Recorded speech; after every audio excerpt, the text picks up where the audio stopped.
Hi there. Okay, well, I thought I'd do another review today for another favourite film of mine, which is Event Horizon from the 1990s, directed by Paul W.S. Anderson.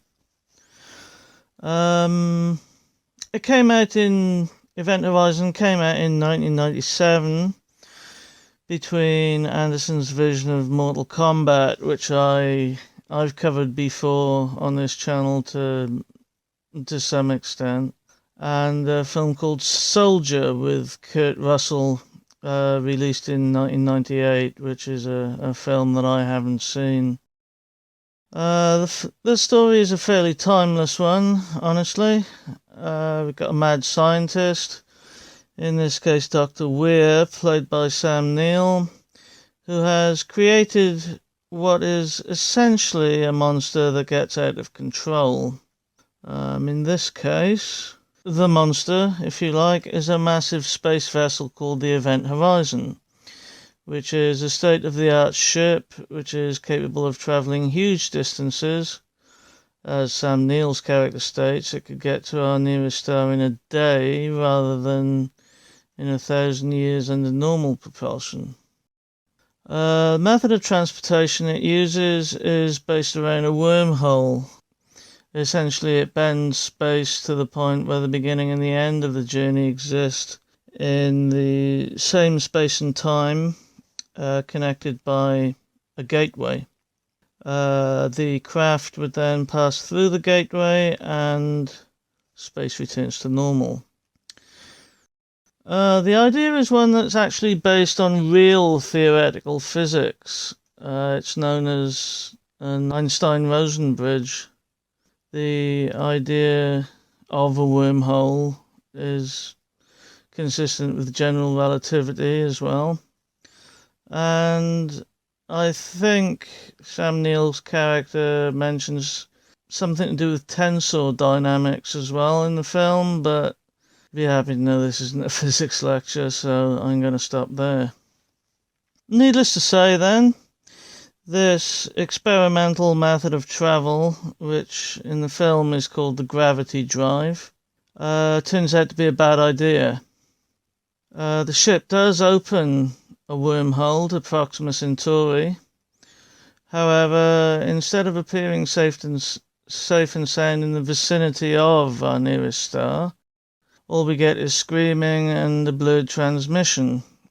And the story that is made public is that the Event Horizon has been destroyed due to its engines exploding. So we join the story 7 years after the Event Horizon has supposedly been destroyed, and there is a report that the ship has reappeared near Neptune.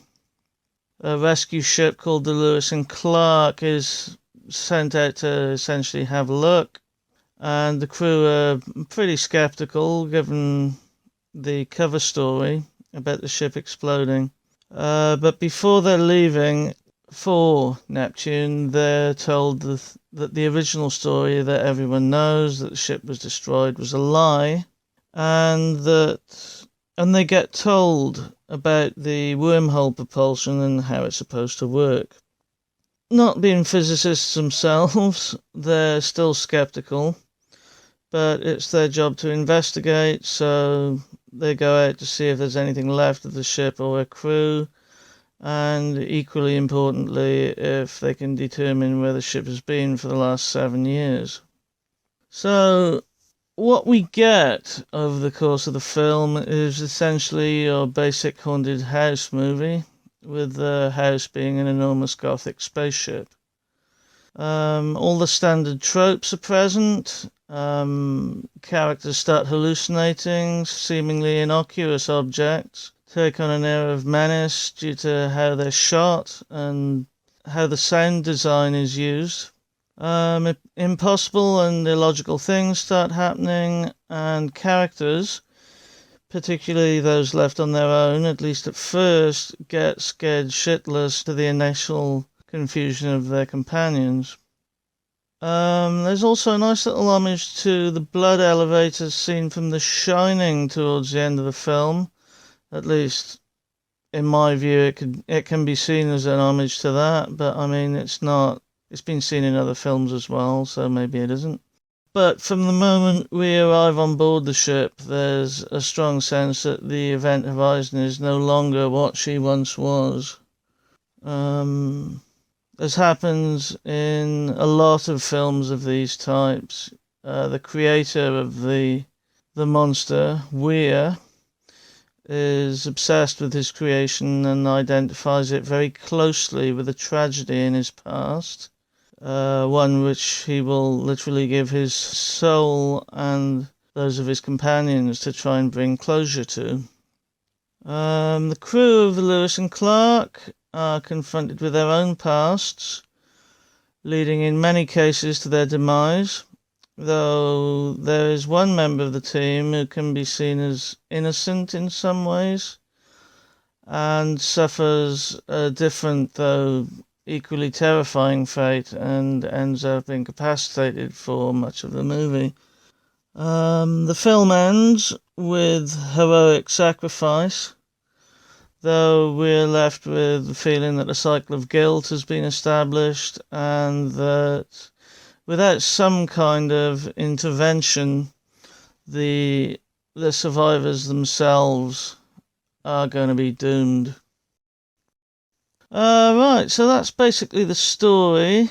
Pretty standard haunted house movie, really. But what sets it apart, what sets the film apart for me, really, are the visuals and the gothic brooding tone mixed with sci-fi.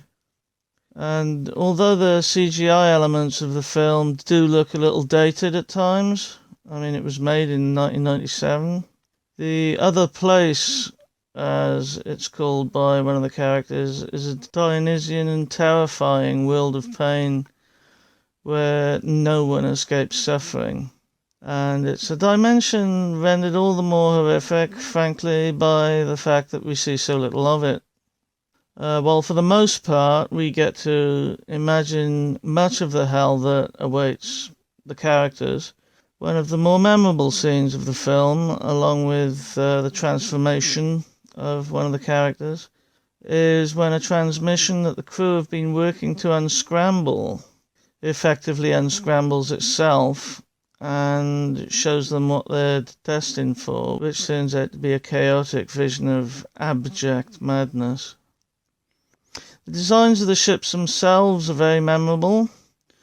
The Event Horizon is reminiscent of a cyclopean skeleton in a cathedral with the claustrophobic atmosphere of a submarine, and it's powered by this brutal-looking gyroscope at the heart of the ship, while the Lewis and Clark has a sinister, slightly sinister looking to me, rather functional beauty to it. It's essentially a flying multi-tool that's capable of extricating both living and inanimate cargo from almost any situation.